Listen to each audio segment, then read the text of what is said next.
Hello everyone, welcome back. This is Engineer Hussein Mwasape. So in this video, we'll be looking at what is known as Surds. So before we begin, don't forget to like and subscribe to the channel. Alright, let's get to it. Now let's first understand what a surd is by definition. In simplicity, a surd is simply just a square. So we're saying that it's a square. Now, squares are not the only things that we have. So we can say surds can be squares or the nth roots that cannot be expressed as a rational number. So it's a square or nth root that cannot be expressed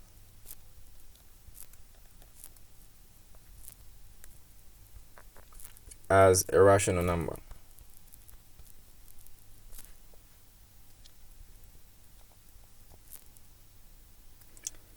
With this in mind, we can look at basic examples of surds. Say if I root numbers like 2, the root of 2 won't give me a rational number. The root of 3 won't also give me a rational number. The root of 13 won't give me a rational number. There's quite a number of surds. So, in simplicity, I'm trying to say that anything that which when rooted doesn't give you a whole number is regarded to be a surd. I hope it's clear. Surds can come when you're solving problems. It mostly depends the problem given. You might find that maybe you're calculating something and you end up having your answer to be, let's say, the root of, let's take for instance, the root of 9. No, not 9. 9 will give you 3. Let's say the root of 7. This won't give you a whole number. This we know for sure. Not just the root. It could also be the cube root of 7. So, provided that the nth root of 7 doesn't give you a whole number, then this nth root of 7 is a surd. I hope it's clear. Now, under surds, we have basic rules we have to follow. These rules are quite important because once you know how to just manipulate them, then you're safe with surds. So let's start with the first rule. Rule number 1, we have the product rule. The product rule states that the nth of A times the nth of B is the same as one writing the nth of A times B. For instance, you can have an example where we have the square root of 3 times the square root of what? 3. This can be evaluated to be the square root of 3 times 3, which gives you the square root of 9, giving you 3.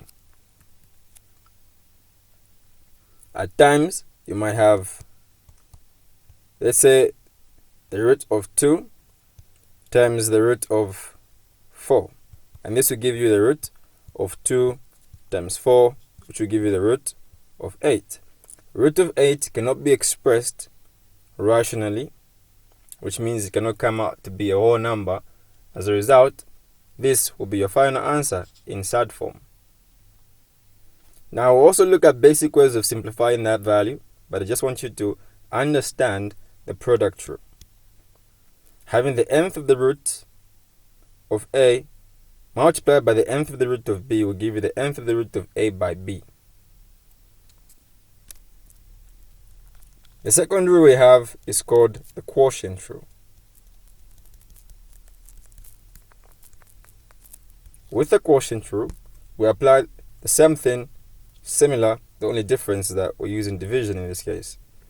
Say you have the nth root, write my root properly, of A divided by the nth root of B. This will give you the root, the nth root to be precise, of A divided by the nth root of B, which is the same as one writing the nth of A divided by what? B. That is the rule that's behind it. For example, we might have this root of 3 divided by the root of 4. This will give us the root of 3 over the root of 4, which gives us the root of 3 over what? 4. We might also have the root of 9. Let's say the root of, let's make it, 9. So it's alright, let's just get 9. Root of 9 divided by the root of 3. This will give us the root of 9 divided by root of 3. This will give us the root of 9 by 3 divided by 3. So if we say 9 divided by 3, we get the root of what? 3, like that. So that's how the quotient rule works. The third rule is called the scalar multiple or sum rule. So we have the scalar multiple. Our scalar is just that number that stands in front of whatever that you may have. Could be a term. So scalar multiple and or sum rule.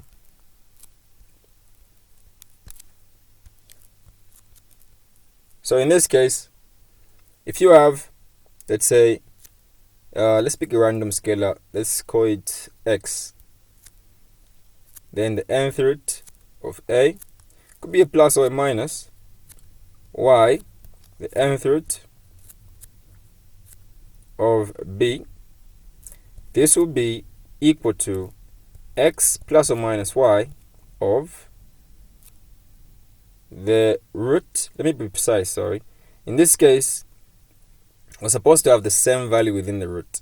So since I'm having a and b, this will not actually work. So I'm supposed to have a there, like that. I hope it's clear. I hope that mistake has been cleared out. So if I have the x to the nth root of a plus or minus y to the nth root of a, this would be x plus or minus y of the nth root of a. For instance, you could have 2 root of 4 plus, it's a 3 root of 4. 4, let me pick 14 because 4 give us our number, like that. So 2 root of 14 plus 3 root of 14. This will give us 2 plus 3 root of what? 14. Because it's like you have the same term. It's like terms. Put the analogy of that in your head. So this could be 5, or this will be, to be precise, 5 root of what? 14, like that. You might also have, let's say, 9 root 3 minus 4 root 3. This will simply be 9 minus 4 of root 3. This would be 9 minus 4, that would be 5 root 3. So that's how you apply the scalar multiple and or sum rule. Now, one thing you should understand is that when I write this, the scalar multiple rule, when I say a plus or minus b, this is not the same as one having the root of a plus or minus b. Please get this right. Alright, so we can basically understand that from what we have done, there are many ways we can actually evaluate some questions that might be phrased. So let me just give you some pop-up questions. This is pop-up questions, we call them trials. So let's say we have root of 7 by the root of 3. Remember, this is a product rule. We're going to say 7 by 3. And 7 by 3 is 21. So that is your answer. Let's take, for instance, you have the root of 14 divided by the root of 7. You can always pause the video and attempt to do this on your own. So basically you have the root of 14 divided by 7, which gives you the root of 7 into 14. That's 2. You can also have, there's quite a number of problems that involve the basic rules. You might also have things like 10 root 21 minus 5 root 21, a scalar multiple rule, and you have 5 root of 21. So that's how you go about applying the rules in problems. Alright, now what I want you to understand is that when it comes to surds, we also need to know how to simplify them. Let us understand how we can go about doing this. Now, when I say simplification, I'm talking about trying to make something as simple as possible. That is what simplification is. When you try to make something as simple as it could be, that is what we define as simplification. Now, when it comes to simplifying surds, take for instance, you have, let's say, the root of 8. Now, the way we simplify this is simply to look for two numbers that you can multiply together to get 8, of which one of the numbers should be an even number, because for root values, you need even numbers to get a whole number. But if it was a cube, you will look for numbers that which when cube rooted, you get a whole number out of them. Just like that. That's the whole concept behind it. So since it's a square root, I have to find two numbers that I can multiply together to get 8, of which one of the numbers should give me a whole number once I apply the concept of surds. So the numbers we can actually multiply together to get 8 is 1 times 8. That's possible. But 1, I know root of 1 will just be 1. 1 is an abstract figure. I won't really change anything. So I'm going to pick 2 and 4. So I'll say root of 2 times root of what? 4. Because this is basically the root of 2 times 4, which will give me 8. So I know the root of 4 will give me 2 because 4 is an even number. So I'll have 2 root what? 2. And this is a simplified version of root 8. Other related problems could be, let's say, the root of 27. You need to look for two numbers. Alright? What are those numbers? Don't say 1 and 27. 1 doesn't change anything. So you're going to get 9 and 3. 9 times 3 is basically 27. Remember, if you have 9 times 3, this is the same as 1 having root of 9 times the root of what? 3. The square root of 9 is 3. So you have 3 root what? 3. If you try to punch on your calculator 3 root 3 and compare it with the root of 27, you basically get the same answer. So always put that in consideration. Whenever you're trying to simplify a surd, always look for the two numbers that can be multiplied together to get that value you have within that particular problem that you have, and see to it that if you have a square root, you look for an even number so that you can get a whole number. If you have a cube, you look for that number which when cube rooted will give you a whole number. Just like that. The roots can go up and up, but the concept is the same.